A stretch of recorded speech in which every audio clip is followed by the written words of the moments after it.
Assalamualaikum, salam sejahtera dan salam Jabatan Bomba dan Penyelamat Malaysia berprestasi tinggi, cepat dan mesra. Pada kali ini, tuan-tuan akan menonton dan mendengar video interaktif terbitan Fram Wilayah Tengah bertujuan perkongsian ilmu dan pengetahuan bagi operasi pemadaman hutan api gambut. Ini adalah bahagian pertama di mana tuan-tuan akan didedahkan berkaitan peralatan-peralatan bagi operasi pemadaman api gambut. Kami berharap semoga dengan perkongsian ini akan memberi manfaat dan menambah ilmu kepada tuan-tuan. Selamat menonton. Hutan hujan tropika yang terdapat di negara ini merupakan di antara satu ekosistem alam semula jadi yang paling kompleks dan unik di dunia, yang telah wujud berkembang sejak berjuta-juta tahun yang lalu. Malaysia dianggap bertuah kerana masih mempunyai khazanah hutan yang luas, iaitu sebanyak 18.9 juta hektar atau 58% daripada keseluruhan kawasan tanah.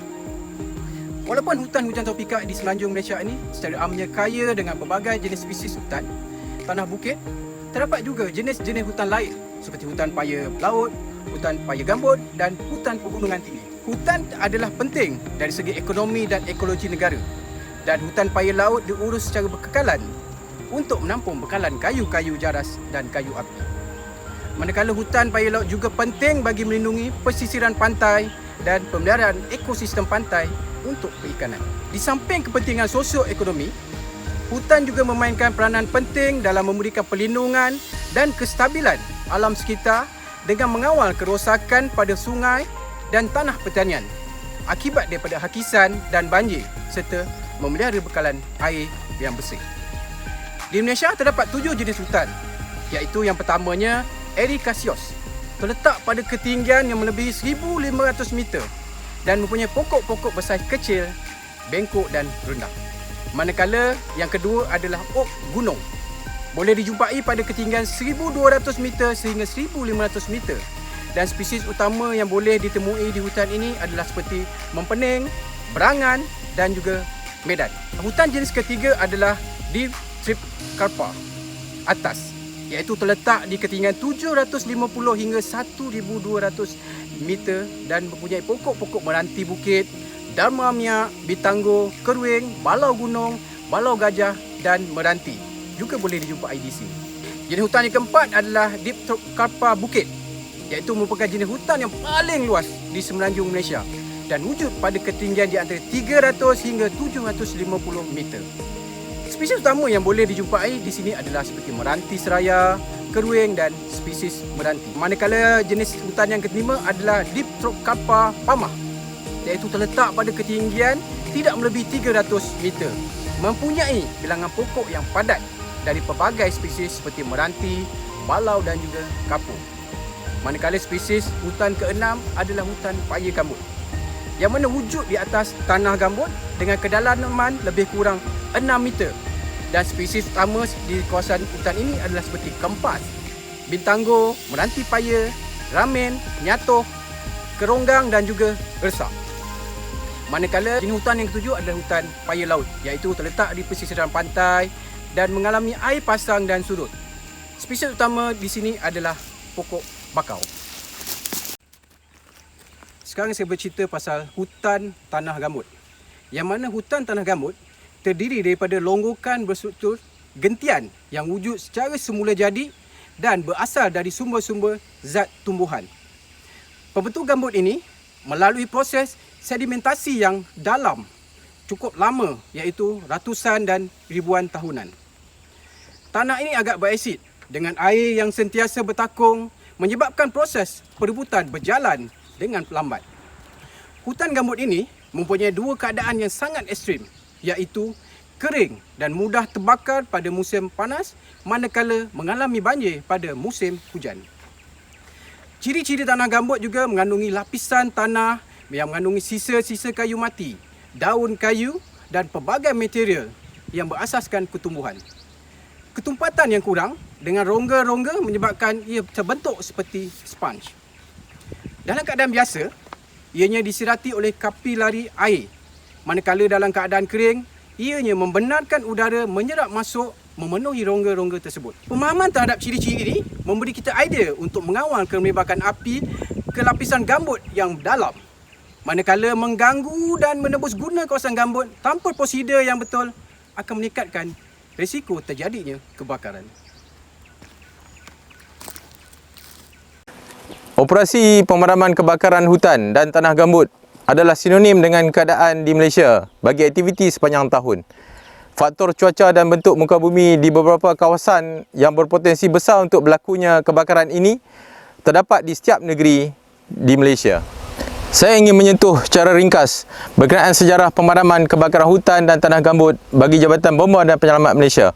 Operasi terbesar dalam sejarah adalah pada tahun 1997 apabila membantu kerajaan Indonesia bagi pemadaman kebakaran hutan di Sumatera Selatan dan Kalimantan, yang mana JBPM mendapat pengiktirafan dari luar negara. Antara byproduct yang terhasil dari pembakaran hutan dan tanah gambut adalah jerebu.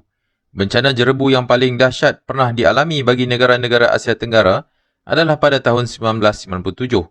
Operasi jerebu pada tahun tersebut telah mendapat liputan berita yang meluas sehingga dijadikan penggambaran dokumentari yang bertajuk His Hell Over Asia untuk History Channel. Dan ini merupakan misi memadam kebakaran merentas sempadan antara negara yang paling besar pernah dicatatkan dalam sejarah dunia. Perkara yang menarik dalam dokumentari tersebut adalah Ketua Pengarah JBPM yang terkini, iaitu Yang Amat Setia Datuk Muhammad Hamdan bin Haji Wahid. Beliau sendiri yang mengetuai delegasi Jabatan Bomba dan Penyelamat Malaysia seramai 1,200 orang ke Indonesia. Jadi, jom kita saksikan keratan video dari dokumentari tersebut untuk kita mewarisi ilmu pengetahuan, pengalaman dan juga cabaran semasa operasi sebagai inspirasi kepada kita dan juga generasi bomba yang akan datang. We feel that we are responsible for some kind of other catastrophe that happen. That makes us, why not we go faster? Because anything can happen after this. They ask me, how long will we have to fight this fire? Motivating 1,200 firefighters concurrently while they're doing that kind of work is not an easy task. Kita renungkan sebentar, dari byproduct pembakaran hutan dan tanah gambut, maka tercetus tragedi nahas pesawat Garuda Indonesia pada 26 September 1997 dengan mengorbankan sebanyak 236 orang yang berada di dalamnya. Selang beberapa jam dari tragedi tadi, berlaku pula tragedi di laut, iaitu pelanggaran antara dua buah kapal di Laut Selat Melaka dengan 5 orang sahaja yang terselamat, manakala 29 orang kru yang lain tenggelam bersama kapal. Cuba kita fikirkan, berpunca dari permulaan api yang kecil sehingga meragut ratusan nyawa dan memberi kesan kesihatan kepada puluhan ribu manusia di kawasan lain yang tidak terbakar, terhasil dari pembakaran hutan dan tanah gambut. Jadi, kita boleh merumuskan kebakaran hutan dan tanah gambut ini adalah di dalam kategori low risk but high severity, yang mana program-program pencegahan perlu dilaksanakan oleh pihak-pihak bertanggungjawab. Kebakaran di dalam negara pula, boleh dikatakan setiap negeri ada mengalami operasi ini. Di antaranya adalah kebakaran hutan Bukit Tunggal pada tahun 1995, kebakaran hutan wetland Paya Indah Kuala Langat, kebakaran hutan Johan Setia, kebakaran hutan Merbau Berdarah di Sabak Bernam. Pada tahun 2002, kebakaran hutan Miri, Sepitang Sarawak, dan juga kebakaran hutan Agrotech di Batang Berjuntai, kebakaran hutan Tumbuk Darat Dengkil, antaranya lagi adalah kebakaran hutan Bistari, dan juga pada tahun 2006 terdapat kebakaran hutan Sabak Bernam dan Batang Berjuntai. Kesemua adalah kebakaran hutan tanah gambut yang terdapat di Malaysia dan sehinggalah pada tahun ini. Assalamualaikum warahmatullahi wabarakatuh. Anda akan bersama saya selepas ini dalam sesi penerangan beberapa peralatan yang digunakan sewaktu operasi pemadaman hutan dan tanah gambut.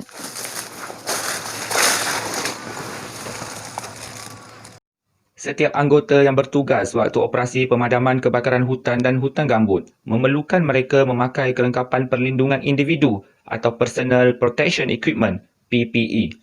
PPE bermaksud segala bentuk pakaian dan peralatan atau aksesori yang direka cipta untuk memberi perlindungan daripada bahaya di tempat kerja.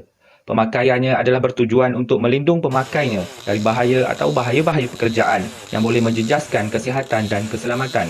Pemilihan PPE yang tepat dan sesuai dengan tugas dan pekerjaan adalah sangat penting. Berikut adalah PPE yang digunakan sewaktu operasi pemadaman api hutan dan tanah gambut, iaitu helmet, hood, sarung tangan, combat boot, pakaian operasi atau celoreng dan respiratory. Lain-lain peralatan yang boleh digunakan bersama boleh dirujuk di dalam buku manual operasi pemadaman kebakaran hutan dan tanah gambut jabatan. Enjin pam angkut GP1010 mempunyai 3 sub-silinder menegak full stroke. Kapasiti tangki pula memuatkan 14 liter petrol, iaitu 1 jam operasi penggunaan. Perkara penting semasa operasi, sila pastikan pam sentiasa beroperasi paling minima 3 bar bagi memastikan pengaliran air ke heat exchanger bagi mengelakkan pam kepanasan. Pastikan pam tidak beroperasi dalam keadaan kering. Keadaan kering hanya dibenarkan sewaktu membuat priming sahaja, tidak melebihi 30 saat pada 5,200 RPM bagi setiap kali priming. Ujian pam perlu dilakukan bagi menguji vacuum test, iaitu hendaklah dibuat bagi memastikan pam dalam keadaan baik setiap masa. Dan yang kedua, pressure test, iaitu hendaklah dibuat bagi mengesan sebarang kebocoran jika ada pada pam.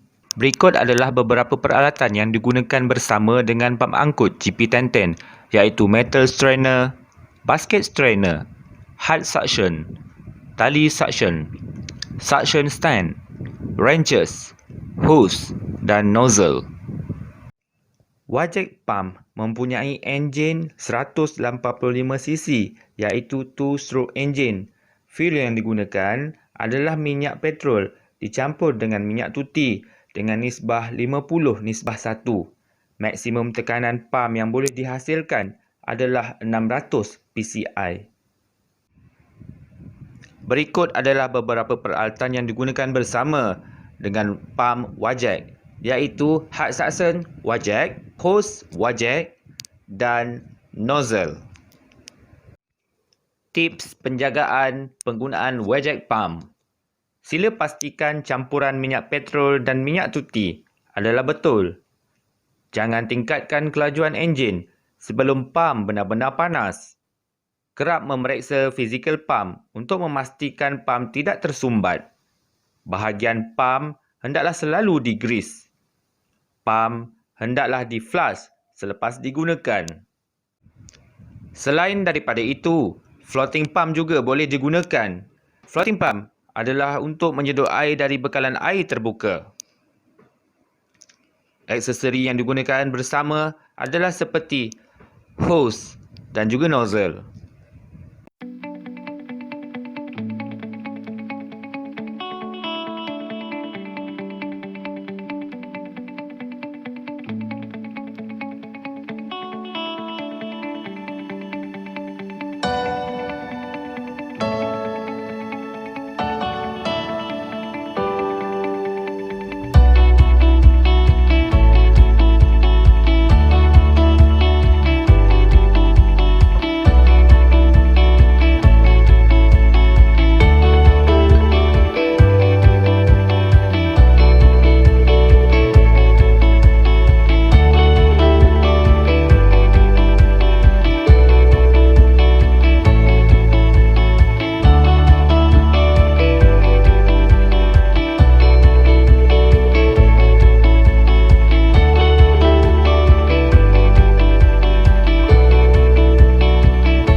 Terima kasih kami ucapkan di atas masa yang tuan-tuan kongsikan kepada kami. Kita akan berjumpa lagi pada bahagian kedua video interaktif ini bagi berkongsi ilmu dan pengetahuan berkaitan teknik-teknik pemadaman api hutan gambut. Assalamualaikum warahmatullahi wabarakatuh.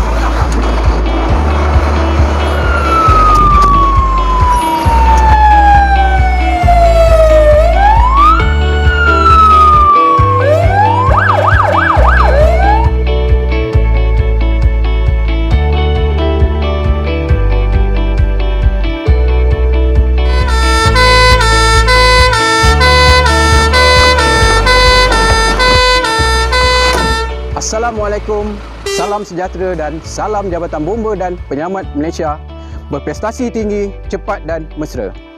Kita bertemu semula di bahagian kedua video interaktif Operasi Pemadaman Api Hutan Gambut. Pada perkongsian ilmu dan pengetahuan bahagian kedua ini, tuan-tuan akan didedahkan pula kepada teknik-teknik pemadaman api hutan gambut. Sekali lagi kami berharap semoga dengan perkongsian ini akan memberi manfaat dan menambah ilmu kepada tuan-tuan. Selamat menonton. Kejayaan sesuatu operasi pemadaman bergantung kepada pengetahuan mengenai mengapa dan bagaimana kebakaran boleh terjadi dan bagaimana ianya merebak. Pengetahuan mengenai sifat-sifat kebakaran menjadi asas yang penting untuk mengenal pasti kaedah, peralatan dan teknik sesuatu pemadaman. Proses pembakaran terbagi kepada 3 peringkat, iaitu peringkat permulaan di mana api bermula kerana adanya percampuran suhu, oksigen dan bahan bakar. Setelah terbakar, bahan-bahan di sekeliling api tadi akan menjadi kering, panas dan mengeluarkan wap, seterusnya terbakar. Manakala di peringkat kedua, peringkat kemarakan, awak telah hasil kesan dari pembakaran di peringkat permulaan tadi, iaitu gabungan daripada wap air dan juga karbon dioksida. Kebakaran yang berlaku adalah dari nyalaan di wap-wap tadi ataupun nama saintifiknya adalah gas. Manakala peringkat yang terakhir, perebutan bahan-bahan bakar. Di peringkat ini, bahan-bahan bakar akan terus dimamar api sehingga menjadi arang ataupun abu lalu hancur. Setelah mengenal sifat-sifat api, kita sebelum memulakan satu operasi, kita perlu mengadakan penurusan kebakaran hutan, iaitu bagi tujuan penyerasan, penyeragaman, komand kontrol dan tindakan bagi mewujudkan pos kawalan bomba iaitu PKB dan pos kawalan hadapan PKH mengikut tahap kebakaran tersebut. Terdapat 4 tahap kebakaran ataupun peringkat kejadian, iaitu tahap pertama, kebakaran pertama, peringkat balai, tahap kebakaran kedua, peringkat zon, tahap kebakaran 3, peringkat negeri dan tahap yang terakhir sekali, peringkat 4, peringkat nasional akan melibatkan MKN20. Pengurusan kebakaran hutan. Kita bagi tujuan penyelarasan dan juga penyeragaman command and control dan juga tindakan bagi mewujudkan pos kawalan bomba ataupun PKB dan pos kawalan hadapan mengikut tahap kebakaran. Pos kawalan hadapan diwujudkan untuk berfungsi bagi mengawal dan menyusun pelaksanaan melawan kebakaran yang terdiri daripada beberapa pasukan dalam sesuatu operasi. PKH mungkin boleh menjadi lebih daripada satu. Manakala pos kawalan bomba iaitu PKB pula berperanan sebagai komander operasi bagi menyelaras dan menentukan gerak kerja pasukan-pasukan bagi mengendalikan operasi kebombaan dan penyelamatan. Komander operasi dan Incident Command System ataupun lebih terkenal dengan ICS akan memastikan operasi dapat ditangani dengan teratur dan berkesan. Tajuk pada kali ini adalah kita akan membincangkan teknik pemadaman kebakaran hutan dan tanah gambut. Berdasarkan buku manual operasi pemadaman dan kebakaran hutan dan tanah gambut, terdapat 9 teknik pemadaman yang dapat kita laksanakan. Namun, bagi melaksanakan teknik ini, bergantung kepada beberapa faktor utama, iaitu yang pertama adalah jenis kebakaran, yang kedua adalah keadaan tanah dan yang terakhir adalah bentuk muka bumi. Bagi memberi gambaran secara keseluruhan, kaedah pemadaman kebakaran hutan dan tanah gambut terdiri dari 2 kaedah utama, iaitu yang pertama, kaedah secara langsung dan juga yang kedua adalah kaedah secara tidak langsung. Dalam kaedah secara langsung ini, terdapat beberapa jenis teknik pemadaman, iaitu teknik direct attack dan yang kedua adalah waterbombing. Manakala dalam kaedah tidak langsung atau indirect method, terdapat beberapa jenis teknik pemadaman, iaitu yang pertama, indirect attack, yang kedua, fire break, yang ketiga, parallel attack, yang keempat, total flooding, yang kelima, trenching fire line, seperti ini, yang keenam, fire line, dan yang terakhir adalah backfiring. Jadi, jumlah keseluruhan bagi teknik pemadaman, termasuk direct attack dan juga indirect attack, adalah 9. Seterusnya, saya akan menerangkan secara terperinci mengenai kaedah secara langsung, iaitu direct attack. Manakala teknik-teknik pemadaman yang selebihnya akan diteruskan oleh beberapa pegawai lain yang juga mempunyai latar belakang berkaitan operasi pemadaman kebakaran hutan dan gambut. Dalam kaedah secara langsung, pelaksanaan teknik pemadaman direct attack adalah merujuk kepada saiz kebakaran yang kecil, di mana haba kebakaran adalah tidak terlalu panas yang membolehkan anggota pemadam dapat hampir kepada punca kebakaran tersebut. Dan juga amat sesuai untuk surface fire, iaitu bahan bakar yang terdiri dari rumput, lalang, belukar dan juga pokok renek. Kaedah melaksanakan teknik pemadaman direct attack adalah dengan membuat pancutan air terus ke puncak api. Sumber air adalah bergantung kepada keadaan semasa, sama ada boleh diperolehi dari sumber terbuka ataupun menggunakan dari bekalan jentera. Sekiranya menggunakan sumber air dari bekalan jentera, sistem relay pumping digunakan dengan menggunakan pump dan hos yang banyak. Sekian saja sesi penerangan saya berkenaan dengan teknik direct attack. Team, let's go!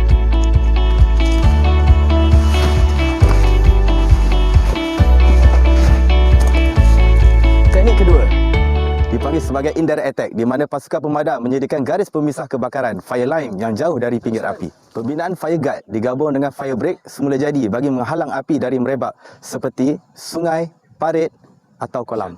Pembakaran balik dibuat di bahagian dalam fire break yang jauh sedikit dari arah kemerebakan kebakaran.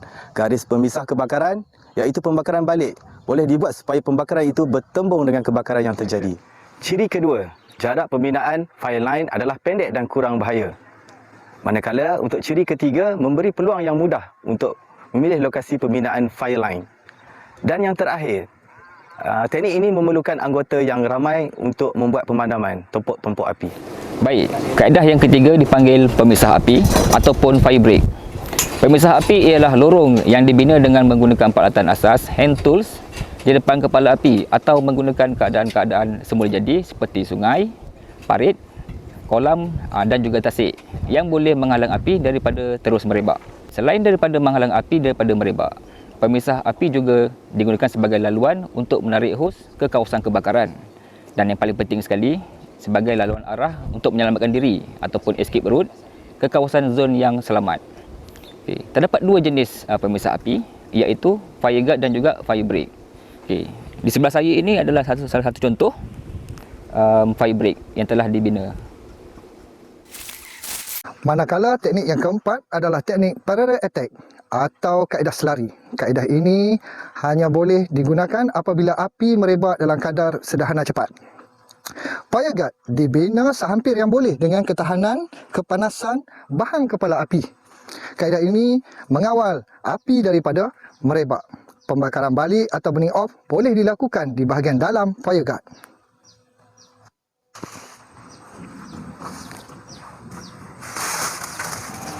Teknik yang kelima ialah teknik total flooding ataupun teknik membanjirkan kawasan secara total. Ianya merupakan kaedah indirect attack yang bertujuan untuk meningkatkan paras air tanah gambut bagi mengekalkan kelembapan bahan bakar dengan membanjirkan kawasan tersebut. Beberapa pendekatan boleh diaplikasikan untuk meningkatkan paras air tersebut. Kaedah yang pertama, mengubah aliran sungai. Membina parit atau saliran dengan bantuan excavator.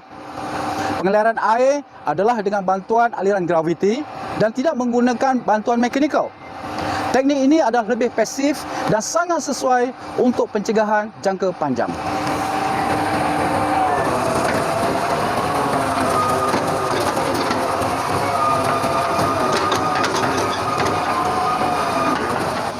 Kaedah yang kedua ialah menggunakan pump kapasiti tinggi.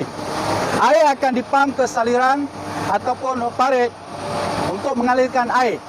Sekatan-sekatan ataupun empangan hendaklah dibina bagi menakung sejumlah kapasiti air yang banyak dan menghalang air mengalir terus keluar daripada kawasan kebakaran tersebut.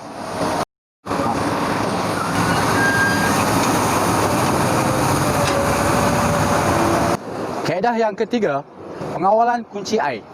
Kaedah ini boleh digunakan bagi kebakaran yang berdekatan dengan laut. Ianya adalah untuk mengawal aliran air dan membenarkan air bertakung dan seterusnya meresap ke tanah gambut. Pasang surut laut hendaklah diambil kira. Teknik yang keempat ataupun yang terakhir ialah point-to-point flooding. Teknik ini sesuai bagi kawasan kebakaran yang bertumpuk-tumpuk. Pengepaman air secara berterusan dengan membenamkan nozzle ke dalam kawasan gambut dan membiarkan air melimpah ataupun membanjirkan kawasan tersebut.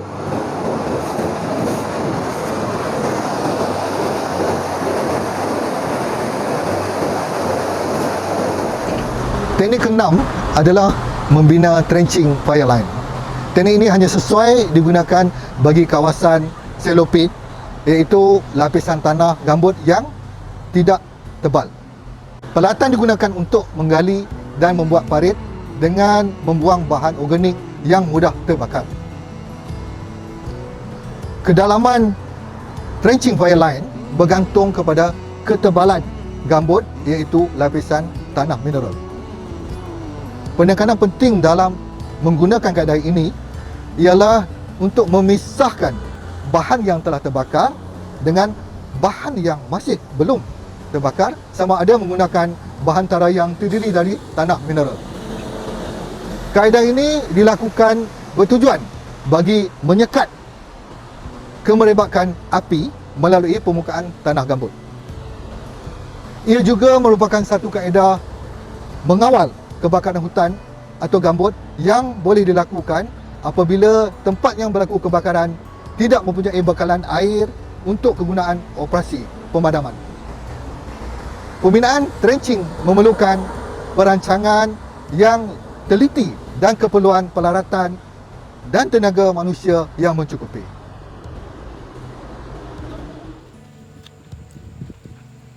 Teknik ketujuh adalah fire line, di mana bahan api diputus dari kepala api dengan cara memotong, mengikis dan juga menggali. Ada beberapa perkara perlu dikaji bagi menentukan lokasi fire line, iaitu keselamatan kepada anggota dan peralatan, peruntukan masa yang cukup, fire line hendaklah lurus dan pendek. Pilih jalan yang mudah dan dekat untuk mengawal kebakaran. Tempat berbahaya hendaklah dijauhkan dari kawasan kebakaran dan jarak keselamatan fire line yang cukup antara kebakaran dan tempat berbahaya. Penggunaan jentera dan peralatan digunakan sekiranya sesuai. Kelebaran fire line adalah bergantung kepada faktor-faktor seperti berikut: jenis pokok atau bahan, kecerunan, cuaca, bahagian yang terbakar, part of fire, tahap kebakaran atau fire intensity. Teknik ketujuh adalah pembinaan fire line, dan pembinaan fire line yang berkesan perlu mengambil kira beberapa perkara berikut. Yang pertama, kelebaran fire line hendaklah cukup lebar. Kedua, tidak terdapat bahan-bahan yang boleh terbakar di dalam fire line. Bahan tidak terbakar diletakkan di luar fire line. Bina parit dicerun curam bagi memerangkap bahan-bahan yang berguling. Tebang pokok-pokok berdekatan fire line sebelum ianya terbakar. Teknik ke-8 adalah teknik pemadaman melalui udara atau lebih dikenali sebagai fire bucket atau lebih dikenali sebagai water bombing. Pemadaman kebakaran dilakukan menggunakan helikopter. Helikopter yang digunakan adalah MI-17 ataupun AW189. Teknik ini boleh digunakan bagi kawasan kebakaran yang terlalu jauh, di kawasan dalam hutan, dan juga tiada jalan darat untuk masuk ke tempat kebakaran. Teknik fire bucket juga digunakan bagi memadam spot fire yang jauh kedudukannya atau kebakaran kecil yang terkecil.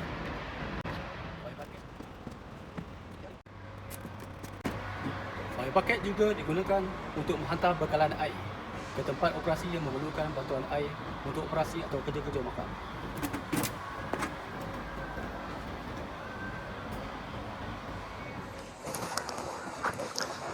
Teknik ke-9 dan terakhir adalah kaedah bakar balik, backfiring. Teknik ini dilakukan di kawasan kebakaran yang terlalu luas dan sukar dipadamkan dengan peralatan. Ia mesti mengambil kira keadaan persekitaran, jenis atau kepadatan bahan api, topografi dan fire line semula jadi yang sedia ada. Faktor dan jarak keselamatan telah diambil kira sebelum menggunakan teknik ini, seperti jenis hutan yang terbakar. Faktor dan kelajuan angin juga perlulah diambil kira. Antara kaedah-kaedah lain yang biasa diamalkan oleh agensi pemadaman adalah teknik fire beating, mop up dan coal trailing. Operasi pemadaman api hutan adalah operasi yang melelahkan dan melibatkan tempoh masa yang panjang. Ia juga melibatkan sumber logistik dan tenaga manusia yang tinggi. Sehubungan itu, jabatan telah mengamalkan pencegahan kebakaran dari terjadi. Pelbagai langkah telah dilakukan jabatan bagi mengurangkan kejadian ini. Antara komponen bagi mengawal kebakaran hutan merangkumi 3 aktiviti utama, iaitu mengelakkan kebakaran hutan itu sendiri daripada berlaku, untuk memadam kebakaran hutan dengan cepat semasa masih kecil, dan terakhir sekali adalah menggunakan api hanya untuk tujuan tertentu dalam segala yang terhad. Bagi agensi yang terlibat, kesedaran terhadap perubahan cuaca amat perlu. Pemantauan berkaitan perubahan iklim sentiasa dikemas kini dan maklumat terkini sentiasa berada di hujung jari. Koordinasi bersama Jabatan Meteorologi Malaysia ataupun MET Malaysia amatlah perlu bagi penyampaian dan perkongsian maklumat. Rondaan kepada kawasan hotspot perlulah diamalkan semasa musim kemarau. Ini perlulah juga dimasukkan ke dalam senarai kajian kawasan. Kesedaran awam dan kerjasama daripada komuniti janganlah kita abaikan. Yang mana kita boleh mendidik masyarakat umum tentang langkah-langkah pencegahan dan pencegahan kebakaran melalui aktiviti maklumat yang diseraskan. Misalnya menggunakan media cetak, media elektronik ataupun media-media massa yang lain. Kita juga boleh melarang penggunaan pembakaran dan mendidik masyarakat tentang cara-cara menyimpan tanah tanpa penggunaan api ataupun lebih kenali sebagai zero burn. Dan terakhir sekali, meningkatkan kerjasama kesejahteraan komuniti yang tinggal di sekitar kawasan hutan. Akhir sekali, kerjasama komuniti bagi penyampaian maklumat dan amaran terhadap sesuatu kawasan jika terjadinya sesuatu kebakaran.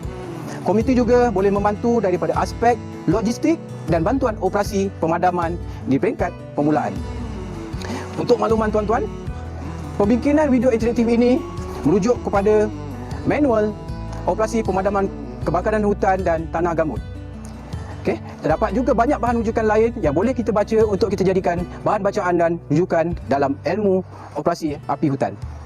Akhir sekali daripada saya, didoakan semoga tuan-tuan sentiasa sejahtera dan dilindungi Allah Subhanahu Wa Taala dalam setiap operasi. InsyaAllah kita akan berjumpa lagi dalam siri yang lain. Assalamualaikum.